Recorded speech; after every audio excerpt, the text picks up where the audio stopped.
कुंभ राशि वाले बंधुओं, आप सभी का स्वागत है, अभिनंदन है मंथन भिंड यूट्यूब चैनल में। तो कुंभ राशि वालों, जरा ध्यान से सुनिए। समय ना तो किसी का इंतजार करता है और ना ही किसी का साथ देता है। ये केवल उसका साथ देता है जो लगातार प्रयास करता है, बिना थके बिना रुके लगातार मेहनत करता है और अपने लक्ष्य की ओर आगे बढ़ता रहता है। दुनिया की किसी बात का जिसके ऊपर कोई फर्क नहीं पड़ता है, जीवन की परिस्थितियां भी जिसे हिला नहीं पाती हैं, ऐसा वीर सपूत ही कामयाबी को हासिल करता है और समय उसका सच्चा साथ देता है। शनि का सबसे ज्यादा कृपा पात्र होता है ऐसा महान व्यक्तित्व।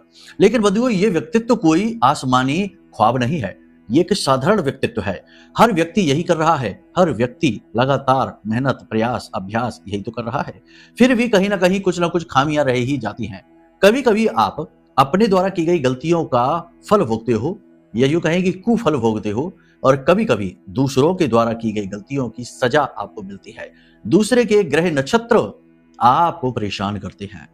एक बार की कहावत है, कहीं हमने एक कहानी छोटी सी सुनी थी, महत्वपूर्ण कार्यक्रम है बंधुओं, इसे मिस नहीं करना, पहले ही कह देते हैं। तो कहानी कुछ ऐसी थी कि 3 लोग बड़े आराम से एक वाहन पर बैठकर चले जा रहे थे। हल्की बारिश हो रही थी, रात्रि का समय था, मौसम अच्छा था, सब लोग हंसी मजाक करते चले जा रहे थे। तभी रास्ते में उन्हें एक व्यक्ति मिल गया और उस व्यक्ति ने मदद मांगी और कहा कि हमें भी थोड़ी सी जगह दे दो, थोड़ी दूर तक आपके साथ जाएंगे, फिर मंजिल आते ही उतर जाएंगे। उन लोगों ने दया भाव दिखाया और उसे अपने साथ बैठा लिया। जब उसे साथ बैठा लिया तो कुछ समय के बाद आसमान से बिजली गिरी और चारों के चारों प्राण पखेरु हो गए, राम को प्यारे हो गए। अब ऐसा क्यों हुआ? तीनों का भाग्य अच्छा था, सफर का आनंद ले रहे थे, लेकिन चौथा व्यक्ति आया जिसके ग्रह नक्षत्र शायद इस प्रकार से उसे प्रभावित कर रहे थे कि शायद उसका अंतिम समय था, या कारण कुछ भी हो, लेकिन उस व्यक्ति के ग्रह नक्षत्रों ने उन तीनों का भाग्य खराब कर दिया, उन्हें भी मिटा दिया। ऐसा ही होता है जीवन में भी। तो हमें हमेशा ये ख्याल रखना चाहिए कि हमारे आसपास कौन है, किस प्रकार की मानसिकता के लोग हैं, किस प्रकार की ग्रह से प्रभावित लोगों से हम ग्रसित हैं, घिरे हुए हैं। तो आज के इस कार्यक्रम में हम आपको बताने वाले हैं एक ऐसे व्यक्ति के बारे में जो ग्रही स्थिति के अनुसार इस समय आपका सबसे बड़ा नुकसान कर सकता है। कई प्रकार का ये नुकसान हो सकता है। मूल तौर पर देखा जाए तो धन संपत्ति, रुपए पैसे और आपका सम्मान और आपका विश्वास सब कुछ लूट सकता है। चालबाज है, होशियार है और शातिर है। इस व्यक्ति के बारे में जानना आपके लिए अनिवार्य है। निश्चित सी बात है, सीधी सी बात है, हम कोई भगवान नहीं है जो किसी का फोटो दिखा देंगे और आपको कहेंगे कि ये है वो व्यक्ति। और ये भी बातें कहना बेकार है कि हम नाम बता देंगे और उसका पता दे देंगे, आप जाइए उससे मिल लीजिए। ये बातें बिल्कुल फालतू की हैं। लेकिन ये बात जरूर है कि हम ग्रहीय संकेतों को देखते हुए महामाई की दिव्य अनुभूतियों के आधार पर आपको ऐसे प्रबल इशारे दे देंगे जिससे आप समझ जाएंगे कि ये कौन व्यक्ति है, किससे आपको दूर रहना है। और जीवन इशारों से चलता है, समझदार को इशारा ही काफी होता है। भगवान की भाषा, भाग्य की भाषा सांकेतिक यानी इशारों वाली ही होती है। इसलिए इशारों को समझो और समझदारी से निर्णय लो। कार्यक्रम को पूरा देखो। कार्यक्रम के अंत में बताएंगे हम एक ऐसी चीज के बारे में जिसके बारे में हमने जब जब जिसको बताया उसका भाग्य खोला, चाहे वह किसी भी हालत में हो, लाखों करोड़ों के कर्जे में हो, चाहे कितनी ही बर्बादी उसके जीवन में हो, चाहे कितना ही कलह क्लेश हो, तनाव हो, रिश्ते टूट रहे हो, इस एक चीज ने उनके जीवन में इतना बल दिया, ऊर्जा को इतना प्रबल किया कि सब कुछ, सारी सुख समृद्धि जीवन में खिंची चली आई। जी हाँ, ग्रह भी अनुकूल हो ही गए। तो आपको आज हम उस एक चीज के विषय में भी बताएंगे। ये कार्यक्रम कोई साधारण कार्यक्रम नहीं है जो यूं ही आपके सामने आ गया है, इसे हल्के में मत लेना। ये कार्यक्रम आपका भाग्य बदल सकता है, आपका मार्गदर्शन देकर आपको सतमार्ग पर ला सकता है और दुखों को दूर करने का सामर्थ्य रखता है।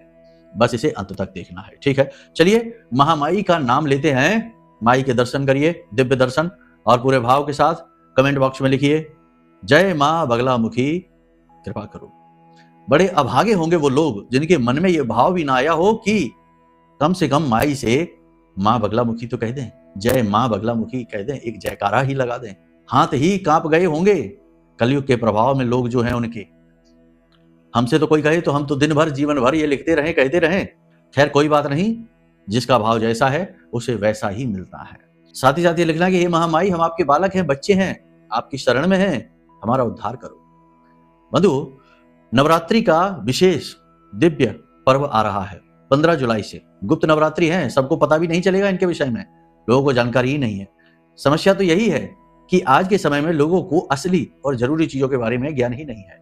ये गुप्त नवरात्रि शक्ति का जागरण होता है, देवी आदि शक्ति मां शक्ति का जागरण अन्य अन्य रूपों में। और इस समय पर हम जैसे साधक, इनके लिए यह किसी कुंभ से कम नहीं है, मेले जैसा होता है। साधना का बल बढ़ाकर माई से जुड़ने का प्रयास करते हैं। दिव्य अनुष्ठान पूरे 9 दिन चलते हैं, पूजा हवन अनुष्ठान मंत्र जाप सब कुछ किया जाता है। तो हम तो करेंगे ही, हमारा धर्म है कर्म है। यदि आप भी इसमें भाग लेना चाहते हैं, अपने जीवन में देवी की कृपा प्रत्यक्ष अनुभव करना चाहते हैं, तो आप वीडियो में दिए नंबरों पर फोन कर लेना। हो सकता है कुछ लोगों ने पहले भाग लिया हो और उनके अनुभव बदले भी हो सकता है कुछ के ना भी बदले हो, क्योंकि सीधी सी बात है कि ये तो भाव की चीज है, प्रेम की चीज है। और प्रेम कोई 1-2 बार में नहीं उमड़ जाता, समय लगता है। नाता जुड़ रहा है, ये कोई छोटी बात नहीं है। तो भाग लीजिए, प्रेम को बढ़ाइए, क्योंकि जीवन का उद्देश्य यही है कि मुक्ति प्राप्त हो, मोक्ष प्राप्त हो, और बिना दैवीय सहयोग के ये संभव नहीं। खैर चलिए अब अपने मूल विषय को शुरू करते हैं। बात करते हैं सटीक भविष्यवाणियों की। जय माई की। बंधुओं, ज्योतिष और तंत्र विद्या के क्षेत्र में आचार्य अमित एक जाना माना नाम है। पूज्य गुरुदेव के साधनाओं और ज्योतिष विद्या के अनुभव बेहद दिव्य है। जी हाँ, पूज्य गुरुदेव ने जिसकी भी कुंडली का विश्लेषण किया और कुंडली के अनुसार उसे सटीक उपाय व महामाई माँ बगलामुखी की विशेष कृपा दी, उसके जीवन में सकारात्मक बदलाव तो आए ही है। फिर चाहे समस्या कितनी ही कठिन क्यों ना हो, समाधान तो अवश्य हुआ है। अब ऐसे में यदि आप भी अपने जीवन की किसी बड़ी समस्या से जूझ रहे हैं, जैसे कि कर्जा बढ़ता ही जा रहा है, काम धंधा और व्यापार सब रुक चुका है, रिश्ते नातों में तनाव हद से ज्यादा बढ़ गया है, पूरा जीवन ही नकारात्मकताओं से भर गया है, तो ऐसे में यही सही समय है जब आप श्रेष्ठ गुरु से मार्गदर्शन प्राप्त करें और जीवन के अंधकार को समाप्त कर दिव्य प्रकाश की ओर कदम बढ़ाएं। वीडियो में दिए गए नंबरों पर तुरंत संपर्क करिए और अपनी कुंडली का विश्लेषण व समाधान पूज्य गुरुदेव के द्वारा करवा लीजिए। देर ना करें, आपके देवी देवताओं के आशीर्वाद से ये मौका खुद चलकर आपके पास आया है, इसे गंवाना नहीं है। अभी फोन करें और गुरुदेव से मार्गदर्शन प्राप्त करें। महामाई आपका कल्याण करें। धन्यवाद। इस समय की स्थिति की बात करते हैं। चंद्रमा का गोचर दशम में हो रहा है। दशम राशि चंद्रमा, शनि की राशि। इस समय पर अगले 2 से 3 दिन आपको कुछ चीजों के फीलिंग आएंगे, एहसास होंगे। अच्छा, फोकस की बात करें तो इस समय आपका फोकस रहेगा अपने करियर पर, अपने जीवन के संकटों दुखों तकलीफों से मुक्ति प्राप्त करने पर। और ना जाने क्यों आपके मन में अब उबन घुटन सी है, एकांत प्रिय वातावरण आप चाहते हैं, दुनिया के झंझटों से दूर भाग जाने का मन करता है, एकांत में चले जाएं, कहीं सुख शांति से बैठें, ऐसी इच्छा है मन में। ठीक है, अच्छी है, पवित्र है इच्छा। खैर कोई बात नहीं है, समय अभी आपको ये मौका नहीं दे रहा है, लेकिन आगे आपको ये मौका भी मिलेगा। समय का इंतजार करिए, समय सबसे शक्तिशाली बलवान होता है। इस समय ग्रह स्थितियों की बात कर रहे हैं तो मन में आपके शुरुआत से ही, अगले 3 से 5 दिनों में शुरुआत से ही, यानी कल से ही बात करेंगे तो अपनी पुरानी गलतियों के बारे में सोच सोच कर दुखी होगे, थोड़ा खेद रहेगा, थोड़ा सा गिल्ट का भाव भी रहेगा। कुछ गलतियां हुई हैं जीवन में, कुछ नकारात्मकताएं हरकतों में दिखाई दी हैं, कार्यशैली में दिखाई दी है, जिससे नुकसान हुए हैं, अपनों को दुख तकलीफ पहुंची है, तो उसकी वजह से थोड़ा सा मन में ग्लानि का भाव भी रहेगा। और कुछ खोया है और कुछ पाया नहीं है, कोशिश बहुत की है, तो उस खोने का गम दुख तकलीफ, कहने का मतलब यह है कि आप थोड़ी सी मानसिक उथल पुथल में रहेंगे, अपने आप में खोए खोए से रहेंगे। इसका मतलब ये नहीं कि आप अपने काम पर ध्यान नहीं देंगे, काम पर आप पूरा ध्यान देंगे, कार्यशैली आपकी मजबूत प्रबल रहेगी, एकाग्रचित आप रह पाएंगे, लेकिन रात को नींद लेने में परेशानी आएगी, समय से नींद नहीं आएगी और सोने जागने का संतुलन बिगड़ेगा, कफ वात पित्त का संतुलन बिगड़ेगा, पेट खराब होना, जुकाम हो जाना, गले में इन्फेक्शन हो जाना, इस प्रकार की तकलीफें, शरीर में जगह जगह दर्द होना, वात का संतुलन बिगड़ने की वजह से होगा। बात करते हैं इस समय कुछ और योग युतियों की। तो इस समय सबसे अच्छा जो योग है वो है गुरु के साथ बुध का योग। 4 जुलाई को ये योग बदल जरूर जाएगा, लेकिन इस समय गुरु और बुध का योग बिल्कुल वैसा ही है जैसे ज्ञान का, बुद्धि का संचार हो रहा है। ऊर्जा बढ़ी हुई सी महसूस होगी, मन में भले ही चाहे 50 बातें घूम रही हो, लेकिन आप अपने काम को पूरी निष्ठा के साथ करेंगे, जिम्मेदारियों को पूरी निष्ठा के साथ निभाएंगे। पारिवारिक वातावरण की बात करेंगे तो कुटुंब में थोड़ी बहुत उथल पुथल रहेगी, पैसे के लेन देन को लेकर, हिस्से बंटवारे को लेकर, और कुछ आरोप और लांछनों का दौर भी चलेगा। ऐसे में आपको समझदारी से काम लेना होगा, मौन रहना होगा, जहां जरूरत है बस उतना ही बोलें, छोटी छोटी बातों को दिल से न लगाएं, तकलीफ आपको ही होगी। लोगों का क्या है, कह के चले जाएंगे, उनको कोई फर्क नहीं पड़ता है। आप भावुक इंसान हैं, मन की मन में रखेंगे, दुखी होते रहेंगे, काम पर इसका बुरा प्रभाव होगा, सेहत भी खराब। परिवार की बात करेंगे अगर तो घर गृहस्थी के छोटे छोटे खर्चे परेशान करेंगे, तकलीफ का कारण बनेंगे, अपने मन को मारना पड़ेगा परिवार की जरूरतों को पूरा करने के लिए। करियर में चल रही उथल पुथल पारिवारिक वातावरण को और खराब करेगी, परिवार में थोड़ा तनाव होगा, आपको गुस्सा झुंझलाहट आ सकती है, आप गलत व्यक्ति पर गुस्सा निकालकर बाद में पछताएंगे। बेहतर है कि आप अपने ऊपर नियंत्रण रखें, खुद की सुने, दुनिया भर की बातों को दिमाग में न रखें, केवल उस बात को दिमाग में रखें जो इस समय जरूरी है। फालतू चीजें दिमाग में रखना अपने लिए ही क्लेश उत्पन्न करना। इस समय व्यापारिक स्थिति की बात करें तो व्यापार और आर्थिक स्थिति में भी ज्यादा अच्छी स्थिति नहीं रहेगी। कहने का मतलब यह है कि व्यापार तो ठीक चलेगा, आय आमदनी भी होगी, लेकिन उस हिसाब से नहीं होगी जैसे आप सोच रहे हैं, उम्मीदों के अनुसार नहीं होगी। आप एक ऐसे व्यक्ति हैं जो सपने बड़े देखते हैं, उम्मीदें बड़ी लगाते हैं, क्योंकि आप मेहनत भी बहुत करते हैं, लेकिन वक्त आपका साथ नहीं दे रहा, इसकी वजह से थोड़े से दुखी रहते हैं। लेकिन कोई बात नहीं है, आप जोर लगाएंगे। 7 जुलाई के बाद आपको नए मौके अवसर बिजनेस को बढ़ाने के लिए मिलेंगे, लोन वगैरह आसानी से आपके सैंक्शन हो जाएंगे, कहीं से आपको फंड भी प्राप्त होगा। अभी हाल फिलहाल में भी अभी विशेष सरस्वती योग आपकी कुंडली में बना हुआ है, पैसे को आकर्षित तो करेगा, पैसा आप चाहेंगे आपको मिलेगा, लेकिन आप उसे रोक पाए ये बड़ी बात है, रुकेगा नहीं, कहीं ना कहीं से कारण बनेंगे, पैसा खिसकेगा, निकलेगा इस बात की। सूर्य का तृतीय राशि में बैठना बताता है कि आप किसी प्रकार की यात्रा पर जा सकते हैं, ऑफिशियल कमर्शियल काम से जुड़ी हुई यात्रा आपकी हो सकती है। यात्रा कामयाब भी रहेगी, लेकिन स्वास्थ्य खराब हो सकता है, हल्का बुखार, थकान, सुस्ती, पेट खराब हो जाना जैसी दिक्कतें होंगी। यात्रा हो सके तो लंबी दूरी की यात्राओं को इस समय अवॉइड करें, वही ज्यादा बेहतर रहेगा। मौसम से संबंधित रोग इस समय आपको परेशान कर सकते हैं। कहने का मतलब यह है कि अपने काम और आराम के बीच सही संतुलन बनाकर रखें। अपने काम को समय पर निपटाने की जल्दबाजी में आप खाना पीना भी भूल जाएंगे, अपनी दैनिक जरूरतों को भी समय से पूरा नहीं कर पाएंगे, जिससे रोग आपकी ओर आकर्षित होंगे। समय पर आपको 2-3 चीजें हैं जो भूल कर भी नहीं करनी है। पहला, 2 लोगों के बीच पड़ रहे विवाद में बीच में नहीं पड़ना है, सुलझाने की कोशिश नहीं करना है, कोई फर्क नहीं पड़ता है। झगड़ रहे हैं, कल साथ घूमने लगेंगे, लेकिन आप बीच में पड़ेंगे, आपके ऊपर आरोप लग जाएंगे, तो आप दूरी रहिए, वो ज्यादा बेहतर है। आपकी अपनी परेशानियां कोई कम नहीं है। दूसरा, किसी भी व्यक्ति को सलाह देने की कोशिश न करें, जिसको जरूरत होगी वो खुद ही मांगेगा, और आपकी सलाह से बहुतों का भला हुआ है, उद्धार हुआ है। लेकिन जब आप अपनी तरफ से ये प्रयास करेंगे इस समय पर, तो लोग आपकी बात को नकारात्मक लेंगे।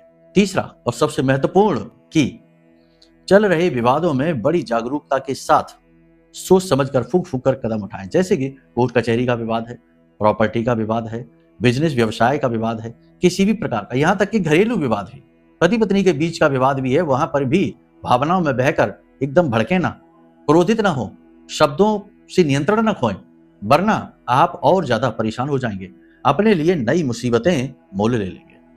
इस समय पर बात करें नौकरी करने वालों की, तो कार्यस्थल पर स्थिति आपकी प्रबल है, मजबूत है, लेकिन शत्रु भी लगातार सक्रिय हैं। चुगली करने वाले कोई कसर नहीं छोड़ेंगे, उच्च अधिकारियों को आपके खिलाफ तैयार करेंगे। हालांकि इस समय स्थिति ऐसी है कि आपकी पोजीशन मजबूत है, कोई आपको हिलाने वाला नहीं है, लेकिन फिर भी जब समय अच्छा आएगा और अच्छा उन्नति कारक समय, उस समय पर ये आपके शत्रु आपके द्वारा की गई गलतियां, आपके द्वारा बताई गई बातों का दुरुपयोग कर सकते हैं। तो इस समय आपको सोच समझकर बात करना है, किसी पर अंधा विश्वास नहीं करना है, और अपने दिल की भावनाएं, अपने कार्यालय के विषय में गुप्त चर्चाएं सबके सामने उजागर न करें, भविष्य की योजनाएं यूं ही किसी के सामने उजागर न करें। बस इतनी सी सावधानी रखनी है। कहने का मतलब यह है कि उतना बोलना है जितने की आवश्यकता है। बिजनेस व्यवसाय की बात करें तो इस समय कमीशन का काम ठीक चलेगा। शेयर मार्केट के काम में भी यदि आप सही अनुभव का सहारा लेकर चलते हैं और नियंत्रित रहते हैं, यानी कि मन में आप लालच लेकर नहीं आते, तो अच्छा लाभ ले जाएंगे। और शुक्र से जुड़े व्यवसाय, गुरु से जुड़े व्यवसाय अच्छे चलेंगे।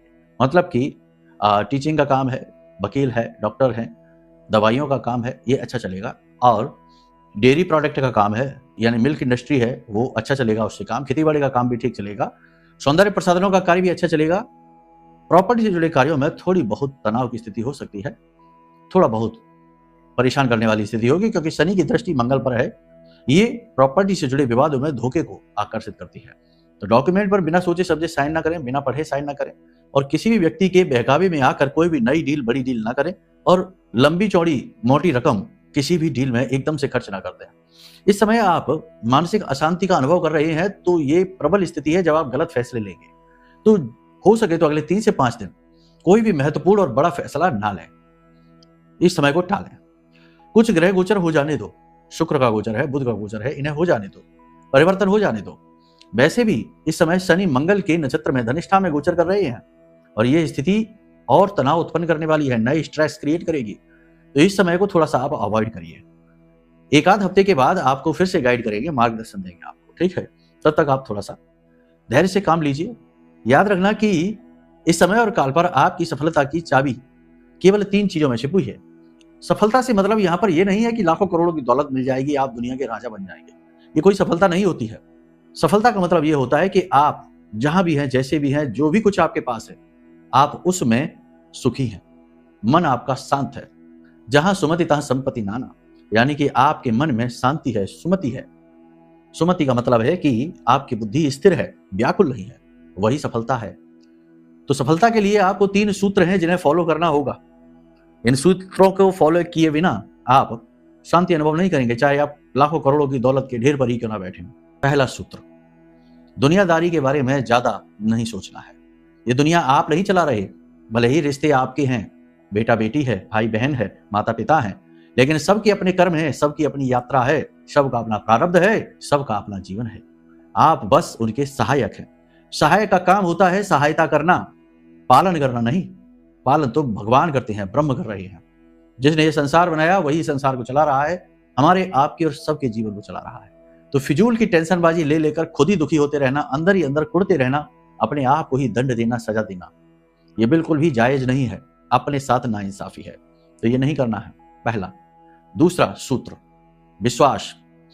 विश्वास अगर सोच समझकर किया जाए तो एक सुंदर पौधे के समान प्रबल होता है, बढ़ता है, छाया देता है, जीवन को सुंदर बनाता है। लेकिन अगर अंधा हो जाए तो उसी में विष का वास भी हो जाता है और जीवन को नर्क बना देता है, न जीने देता है, न मरने देता है। तो विश्वास सोच समझकर करें। अब यहां पर विश्वास का मतलब ये नहीं कि आप सब पर शक करते घूमें, पूरी दुनिया को दुश्मन बना लें, नहीं, ऐसा नहीं है। विश्वास करना ही पड़ता है, लेकिन हर चीज की एक सीमा है, एक दायरा है। अतिशयोक्ति सर्वथा वर्जते, तो अतिशयोक्ति नहीं करनी है, अंधा विश्वास नहीं करना है, बाकी विश्वास तो करना ही पड़ेगा। तो मतलब हमारा यह है कि प्रेम के वशीभूत होकर, भावनाओं में बहकर और बातों में आकर, और कहते हैं कि हमने उसकी बातों में आकर बिजनेस कर लिया, हमें तो कुछ पता ही नहीं था, उसी का सारा प्लान था। अब वही सारा माल पानी लेकर चला गया और हम रह गए खड़े, बिजनेस हमारे नाम पर था, कर्जा हम चुका रहे हैं।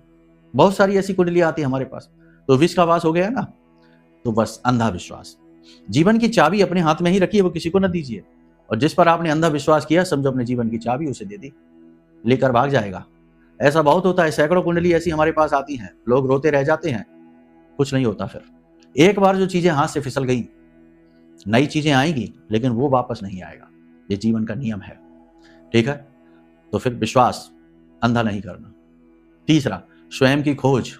स्वार्थी बनो, स्वार्थी का मतलब समझो, मतलबी ना बनो, गलत ना बनो, अच्छे बनो। स्वयं का अर्थ खोजो, दिन में 1 आध घंटे अपने आप को दो। दुनियादारी के लिए तो सब दे ही रहे हो, आपकी कौन सोच रहा है, आपका कौन भला कर रहा है। लोग अपना काम निकाल रहे हैं, जा रहे हैं। रिश्ते नातों में भी यही हो रहा है, कटु सत्य है। बेटा बाप से जुड़ा है जब तक कि वो अपने पैरों पर खड़ा नहीं होता। जिस दिन खड़ा हो गया, विवाह हो गई, शादी हो गई, अपना जीवन में व्यस्त हो गया, बाप बूढ़ा हो गया, बैठा है, पानी मांग रहा है, कोई सुन ही नहीं रहा, बेटा नौकरी पर है और सारे लोग व्यस्त हैं। तो कहने का मतलब यह है कि अपने आप पर समय खर्च करो। कैसे करेंगे, क्या करेंगे? सबसे पहला काम है मेडिटेशन, ध्यान करो। दिन में 1 आध घंटे का समय ऐसा निकालो जब आप पूरी दुनियादारी को भूल कर आंख बंद करके अपने अंदर डुबकी लगाओ, स्वाध्याय करो, खुद का अध्ययन करो। इसी को आध्यात्मिकता कहते हैं। तो अपने आप को पहचानो। जब आप ये करोगे, शुरुआत में तो कुछ समझ में नहीं आएगा, व्याकुलता होगी, घबराहट होगी, लगेगा ये क्या फालतू काम कर रहे हैं। लेकिन कुछ दिन करोगे, 10 दिन, 15 दिन, तो आपको समझ में आने लगेगा। बाहर की माया कमजोर पड़ने लगेगी और अंदर की काया खुलकर बाहर आने लगेगी। तो शुरुआत में तो माया प्रबल होगी, तो वो कहेगी कि ये क्या फालतू के काम है, ये बंद करो, इससे बढ़िया तो बाजार चले जाते, सब्जी ले आती, है ना। तो बस करना है तब भी तो कम से कम आधा 1 घंटा मौन रहिए और ध्यान करिए, एकाग्र रहिए। उसके बाद थोड़ा बहुत कसरत, योग, प्राणायाम, 10-12 गहरी गहरी सांसें, रीढ़ की हड्डी को सीधा करके बैठो, 10-12 गहरी गहरी सांसें लो, नाभि तक सांस लो। आज के समय में कोई सांस पूरी ले ही नहीं रहा, आधी आधी सांस लेते हैं, तो हमेशा व्याकुल रहते हैं, बिलबिलाते रहते हैं। तो पूरी सांस लो, गहरी सांस लो, है ना। और भोजन, याद रखो कि भोजन एक सॉफ्टवेयर है और आपकी जो शरीर है, जो बॉडी है, ये एक हार्डवेयर है। तो हार्डवेयर में वो सॉफ्टवेयर डालो जो इस बॉडी को करप्ट ना कर दे, यानी इसे भ्रष्ट ना कर दे। तो भोजन सोच समझ कर खाओ, वो खाओ जो हेल्दी है, वो खाओ जो जरूरी है। फालतू के अनावश्यक चीजें इस शरीर में न ठूसो, वरना रोग तो पेट में होगा, व्याकुल पूरा शरीर है, मन है अतृप्त है। समझ रहे हैं? ये चीजें उतनी हल्की नहीं है जितनी लगती हैं, बहुत गहरी हैं। तो बस इन्हीं 3 सूत्रों को जो समझेगा वो शांतिपूर्ण सुखमय जीवन जिएगा और एक दिन तो सबको जाना ही है इस संसार से, खुशी खुशी जाएगा क्योंकि वह संतुष्ट है। तो बस इन चीजों को मानिए। अब सबसे महत्वपूर्ण बात, कभी कभी ऐसा होता है कि हमारे लाख प्रयासों से भी हमें वो नहीं मिलता जो हम चाह रहे हैं, यानी सुख, चैन, शांति, सुकून, क्योंकि ग्रह हमारे पीछे लगे होते हैं। पाप ग्रह की महादशा, राहु की महादशा, शनि की महादशा, मंगल की महादशा, अंतरदशा, और यदि कुंडली में इनकी स्थितियां अच्छी नहीं है तो फिर आप लाख कोशिश करेंगे, असफल होंगे, एकाग्र नहीं हो पाएंगे। तो ऐसी स्थिति में जब चाह कर भी आप कुछ अच्छा नहीं कर पा रहे, जबकि आप स्वयं बहुत अच्छे इंसान हैं, तो ये समय है जब आप अपने ग्रहों को भी पढ़ें, समझें। इसके लिए अपनी कुंडली का आकलन कराएं। वीडियो में नंबर है, फोन कर ले। दूसरा सबसे महत्वपूर्ण है कि हमारे पास अष्टलक्ष्मी यंत्र भी है जो धन की ऊर्जा को आकर्षित करता है। स्वयं नारायण और लक्ष्मी की ऊर्जा है। अष्टलक्ष्मी यंत्र का मतलब है यंत्रों का राजा। तो आप चाहें तो अपना अष्टलक्ष्मी यंत्र भी मंगवाएं और अपने जीवन को नकारात्मकता से हमेशा के लिए सुरक्षित करने के लिए ब्रह्मास्त्र विद्या मां बगलामुखी का सबसे शक्तिशाली यह महारक्षक कवच है। बहुत सारे लोगों ने इसे मंगाया है और जिसने मंगाया है उसके अनुभव भी बदले हैं। तो यदि आप भी इसका अनुभव लेना चाहते हैं तो इसे मंगाएं। बाकी मार्गदर्शन की भाई हम क्या करें, कुंडली दिखाएं, अष्टलक्ष्मी यंत्र मंगाएं, कि हम अनुष्ठान में भाग लें, कि महारक्षा कवच मंगाएं, इसके लिए हमने नंबर जारी कर रखे हैं, धाम के नंबर है, फोन कर लीजिए। आपको संपूर्ण मार्गदर्शन बड़े प्रेम के साथ, भाव के साथ दिया जाएगा और आपको हमेशा धाम से जोड़कर रखा जाएगा। ये नहीं कि काम आपका कर लिया, कुंडली देख लिया, भूल गए, नहीं, ऐसा नहीं करते हम। हजारों लोग हमसे लगातार जुड़े हुए हैं। ये तो एक अभियान है, प्रेम का अभियान। ठीक है, अब बात करते हैं उपाय की। तो देखो, इस समय का सबसे अच्छा उपाय देखो, एक उपाय तो यह है कि आप केले की जड़ में कच्चा दूध डालें, कच्चे दूध में थोड़ा सा शहद मिला लें और सुबह के समय करें ये काम। केले की जड़ में थोड़ा सा दूध डालें और उसके बाद वहां गाय के घी का दीपक जलाएं। दीपक में थोड़ा सा कुमकुम डालें और ओम नमो भगवते वासुदेवाय, भगवान नारायण श्री हरि विष्णु का मंत्र है, 12 अक्षर महामंत्र, इसका जाप करें। कम से कम 1 घड़ी तो करें ही, मतलब 24 मिनट। ठीक है, और आप इस उपाय को करेंगे तो आपकी तमाम ग्रहों की ऊर्जाएं अनुकूल होनी शुरू हो जाएंगी। ये तो एक हो गया, शुद्धिकरण उपाय है, ये ऊर्जाओं को शुद्ध करेगा। दूसरा उपाय यह है कि एक ऐसा यंत्र होता है जिसे आप अपने हाथों से बना सकते हो और इस यंत्र का काम ही है कि सभी कष्टों का निवारण करना, सिद्धि दिलाने वाला बीसा यंत्र।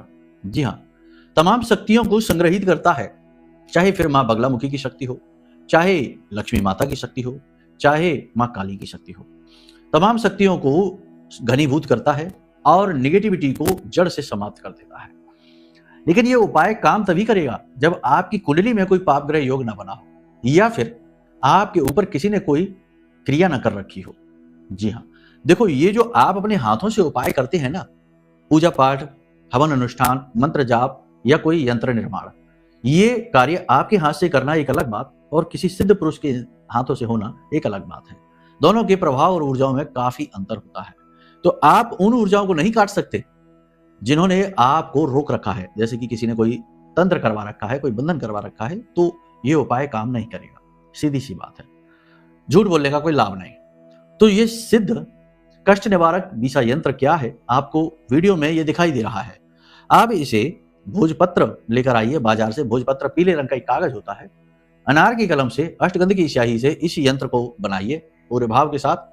किसी भी दिन आप बना सकते हैं, रात्रि के समय बनाना है, सूर्यास्त होने के बाद, स्नान आदि करने के बाद। उसके बाद इस यंत्र पर आप इत्र लगाइए चारों तरफ। गुलाब का इत्र लगाइए, चाहे चंदन का इत्र लगाइए। इत्र लगाने के बाद गुलाब की पंखुड़ियों को इसके ऊपर रखिए और उसके बाद सफेद कागज में ऊपर और नीचे रखकर इस यंत्र को आप माता लक्ष्मी के पैरों के पास रख दीजिए पूजा घर में। 21 दिनों तक इसे रखा रहने दीजिए। उसके बाद आप इसे जल विसर्जित करके पुनः निर्मित कर लीजिए। ये यंत्र पहले दिन से ही अपना काम करना शुरू करेगा। अब इस यंत्र को आप जब स्थापित करें तो आप मन में ये भाव रखें कि हे महामाई, हे देवी, हमारे जीवन का कल्याण करो, हम आपके शरणागत हैं। कोई मंत्र उच्चारण हम आपको नहीं बता सकते क्योंकि मंत्रों का उच्चारण हर एक स्थिति में नहीं किया जा सकता। इसके लिए विशेष विधि विधान होते हैं। आप इसे कर लीजिए। बाकी पूर्ण समाधान के लिए धाम से जुड़ जाइए, नंबर वीडियो में है। आपको श्रेष्ठ मार्गदर्शन होगा, सच्चा मार्गदर्शन होगा। ये देवी का दरबार है, यहाँ लूट मार नहीं होती है। ठीक है, चलिए आज के कार्यक्रम को यही विराम देते हैं। प्रेम से बोलिए जय माई की, जय मां बगलामुखी।